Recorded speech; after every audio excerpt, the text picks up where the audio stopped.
অবশেষে কমছে শীতের দাপট, বাড়ছে তাপমাত্রা। তবে উত্তরের অনেক জেলায় কুয়াশা আর কনকনে বাতাস এখনো বইছে। আজ সর্বনিম্ন তাপমাত্রা রেকর্ড করা হয়েছে পঞ্চগড়ের তেঁতুলিয়ায় 9.3 ডিগ্রি সেলসিয়াস। গুড়ি গুড়ি বৃষ্টি হয়েছে খুলনা ও বরিশাল বিভাগের কয়েক জায়গায়। সারা দেশে বাড়তে শুরু করেছে দিনের তাপমাত্রা। তবে অনেক জেলায় সকালে সূর্যের দেখা মিললেও ঘন কুয়াশার কারণে ছড়াতে পারেনি উত্তাপ। বুধবার দেশের সর্বনিম্ন তাপমাত্রা রেকর্ড করা হয়েছে পঞ্চগড়ের তেঁতুলিয়ায় 9.3 ডিগ্রি সেলসিয়াস। টানা 6 দিন এ জেলায় 10 ডিগ্রির নিচে ওঠানামা করে তাপমাত্রা। দুপুরে কিছু সময়ের জন্য রোদ উঠলেও বিকেলের পর থেকে শুরু হয় ঘন কুয়াশা। বাজারে লোকজন খুব কম, আমরা সকাল থেকে বসে, ঠান্ডা একটু কম, রোদের কোনো খোঁজখবর নাই। ঠান্ডা তো এখানে প্রচুর ঠান্ডা, কিন্তু কাজ কাম তো নাই, তখন আমরা ঘুরে ঘুরে বেড়াচ্ছি। শীতের দাপট কমে গেলেও কুয়াশা আর হিমেল বাতাসে রংপুর সহ উত্তরের অনেক জেলায় অনুভূত হচ্ছে শীত। সকালে ঘন কুয়াশা থাকলেও বেলা বাড়ার সাথে দেখা মিলছে সূর্যের।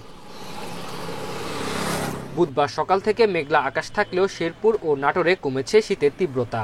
তবে হিমেল বাতাস থাকায় কিছুটা দুর্ভোগে পড়েছেন সাধারণ মানুষ। এদিকে নওগাঁয় কয়েকদিনের তীব্র শীতে রবি শস্যে নানা রোগবালাই দেখা দিয়েছে। সকাল আর সন্ধ্যায় বেচা কিনা হয়, কিন্তু এই সময়টাতে অতিরিক্ত ঠান্ডার কারণে লোকজন থাকে না। কুয়াশার কারণে বেসন করা যায়নি, এই কারণে মাঠ এবার নমলা হচ্ছে, কারণ বেসন না হলে তো ধান মাঠ করা যাবে না। অন্যদিকে ভোর থেকে খুলনা ও বরিশালের কয়েক জায়গায় গুড়ি গুড়ি বৃষ্টি হয়েছে। আকাশ মেঘলা থাকায় সকাল থেকে দেখা মেলেনি সূর্যের। জীবনযাত্রা একটু ব্যাহত হচ্ছে, সমস্যা সৃষ্টি হয়েছে, অনেকে সময় মতন অফিস বা আদালতে যেতে পারেনি। সেই ক্ষেত্রে একটু সমস্যার সম্মুখীন হয়েছি আমরা। বৃহস্পতিবার আবহাওয়ার পূর্বাভাসে বলা হয় ঢাকা, খুলনা, রাজশাহী সহ 8 বিভাগে বৃষ্টি হতে পারে। Tanzil Hasnat, independent news. শীত পরিস্থিতি নিয়ে জানাতে খুলনা এবং কুষ্টিয়া থেকে আমাদের সাথে যোগ দিচ্ছেন আমাদের সহকর্মীরা। প্রথমে যাচ্ছি খুলনায়, সেখানে আছেন আমাদের সহকর্মী অভিজিৎ পাল। অভিজিৎ, খুলনার আবহাওয়া পরিস্থিতি আজকে কেমন দেখছেন? শীত পরিস্থিতির কিছুটা উন্নতি হয়েছে কিনা সেখানে?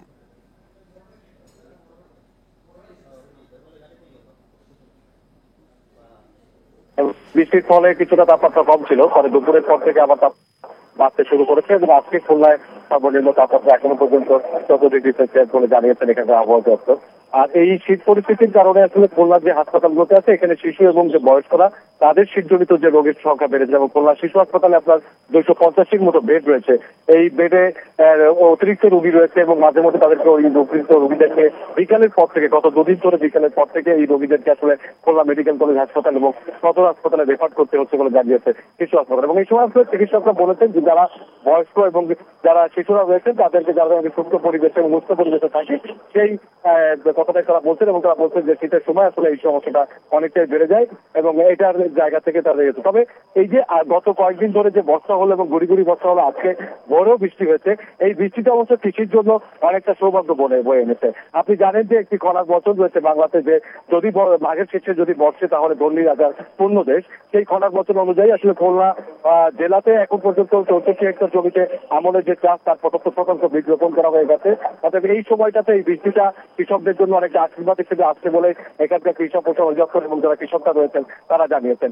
এর পাশাপাশি যে অন্যান্য যে সূর্যমুখী চাষ রয়েছে এবং যে সরিষার যে চাষ রয়েছে, তার জন্য বৃষ্টিটা অনেকটা আশীর্বাদ। তবে একটি বিষয় হচ্ছে যে এই বৃষ্টির পরিমাণ যদি আরো বৃদ্ধি পায়, তাহলে যে সবজিগুলো পর্যন্ত রয়ে গেছে, খুলনায় প্রায় 8,000 হেক্টর জমিতে সবজি চাষ হয়েছে, সেই সবজির ক্ষেতগুলোতে যদি জলাবদ্ধতা সৃষ্টি হয়, তখনই আসলে সেটি ক্ষতির সম্মুখীন হবে। তবে এখন যে পরিমাণ বৃষ্টি হচ্ছে বা যে গুড়গুড়ি বৃষ্টি হচ্ছে, এই বৃষ্টি অনেকটা আশীর্বাদ স্বরূপ ফসলের ক্ষেত্রে বলছেন এখানকার কৃষক এবং কৃষক অধিদপ্তরেরা। তবে যেটা বেশি সমস্যাটা হয়েছে যে এই বৃষ্টির কারণে আসলে সকাল থেকে মানুষজন কাজ করতে পারেনি, অনেকটা স্থবির অবস্থা ছিল।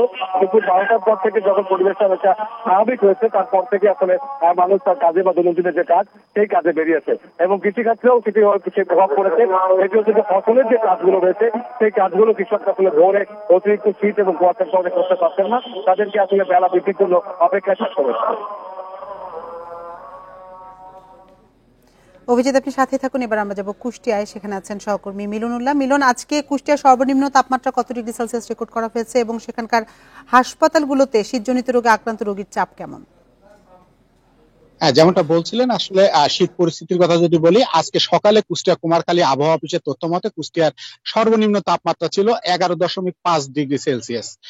আর এই তাপমাত্রাটা কিন্তু এখন অনেকটাই বাড়তির দিকে। কুষ্টিয়ায় কিন্তু এর আগের যে শীতগুলো ছিল সবচেয়ে বেশি এবার কিন্তু এই শীতের প্রকোপ আমরা দেখতে পেয়েছি, এবং এখানে কিন্তু এবার সর্বনিম্ন 8.5 ডিগ্রি সেলসিয়াস পর্যন্ত তাপমাত্রা নিচের দিকে নেমেছিল, যা এখন কিন্তু ঊর্ধ্বমুখী অনেকটাই। তো এই শীতের সাথে সাথে কিন্তু এখানে কুয়াশা এবং আবহাওয়ার যে মেঘাচ্ছন্ন আকাশ, এটা আমরা দেখতে পেয়েছি, এবং এটা কিন্তু ফসলের উপরে যেমন প্রভাব ফেলে তেমনি কিন্তু শিশু স্বাস্থ্য এবং বয়স্ক যারা আছে তাদেরও কিন্তু শারীরিক বেশ অসুস্থতার দিকে তাদের নিয়ে যায়। কারণ এই শীতের প্রভাবে কিন্তু বিশেষ করে শিশুদের নিউমোনিয়া জনিত বা ঠান্ডা জনিত যে রোগ, সেই রোগের বাড়তে থাকে। এবং আমরা কুষ্টিয়া 250 শয্যা বিশিষ্ট যে হাসপাতাল দেখেছি, সেই হাসপাতালে কিন্তু 20 বেডের যে হাসপাতাল, সেই 20 বেডের ওয়ার্ডে, শিশু ওয়ার্ডে কিন্তু এখন প্রায় 70 থেকে 75 জন শিশু রোগী চিকিৎসা নিচ্ছে, এবং এর অধিকাংশই ঠান্ডা জনিত কারণে আক্রান্ত। এছাড়াও কিন্তু সাধারণ ওয়ার্ডগুলোতে আমরা দেখেছি যে এখানে যারা বৃদ্ধ এবং বয়স্ক এবং নারী, সেই সব রোগীর সংখ্যাও কিন্তু বাড়ছে, যার কারণে কিন্তু এখানকার যারা হাসপাতাল কর্তৃপক্ষ আছে তাদেরকে সেবা দিতে কিছুটা হিমশিম খাওয়া লাগছে, যদিও তারা বলছে যে তাদের পর্যাপ্ত প্রস্তুতি আছে। তো আমি এই ব্যাপারে কৃষি কর্মকর্তাদের সাথে কথা বলেছিলাম যে এই যে আবহাওয়া পরিস্থিতি, এই আবহাওয়া পরিস্থিতি ফসলের উপর কি ধরনের ক্ষতি করে। কৃষি কর্মকর্তারা যেটা বলছে যে আসলে এই শীতের প্রভাবে, বিশেষ করে এই কুয়াশার প্রভাবে বোরো যে ধান, সেই বোরো ধানের কোল্ড মানে ঠান্ডা জনিত যে যেটাকে বলা হয় কোল্ড ইনজুরি, এই কোল্ড ইনজুরিতে বোরো ধান পড়তে পারে। এবং এই ক্ষেত্রে যদি প্রতিদিন রাত্রে যদি এই কুয়াশাচ্ছন্ন রাতে যদি এই বোরোর যে বীজতলা, সেই বীজতলা যদি স্বচ্ছ পলিথিন দিয়ে ঢেকে না দেওয়া যায়, তাহলে কিন্তু এই বীজতলা ক্ষতিগ্রস্ত হবে, এবং এই বীজতলা থেকে যে চারা গাছ হবে, সেই চারার কিন্তু যে বাড়ন্ত শক্তি, সেটা কিন্তু কমে যাবে। একই অবস্থা কিন্তু সবজির ক্ষেত্রে। এখন কিন্তু জানেন যে শীতকালীন সবজি মাঠে অনেক রয়েছে। এই শীতকালীন সবজির উপরে যদি যে সবজিগুলো, বিশেষ করে আলোক সংবেদনশীল যেসব সবজি, সেই সবজির উপরে যদি এর প্রভাবটা বেশি পড়ে, এই সবুজ সবজি হলুদ বর্ণ ধারণ করে এবং এগুলো মরে যায়। তো এই অবস্থা কিন্তু কুষ্টিয়ার বিরাজ করছে। এখন এই আবহাওয়ার যদি উন্নতি না হয়, তাহলে কিন্তু ফসলের উপরে ক্ষতিটা বাড়তে থাকবে। তো এই ছিল কুষ্টিয়া থেকে শীত পরিস্থিতি নিয়ে আমার কাছে সর্বশেষ সংবাদ। খুলনা এবং কুষ্টিয়া থেকে শীত পরিস্থিতি নিয়ে জানাচ্ছিলেন আমাদের সহকর্মীরা।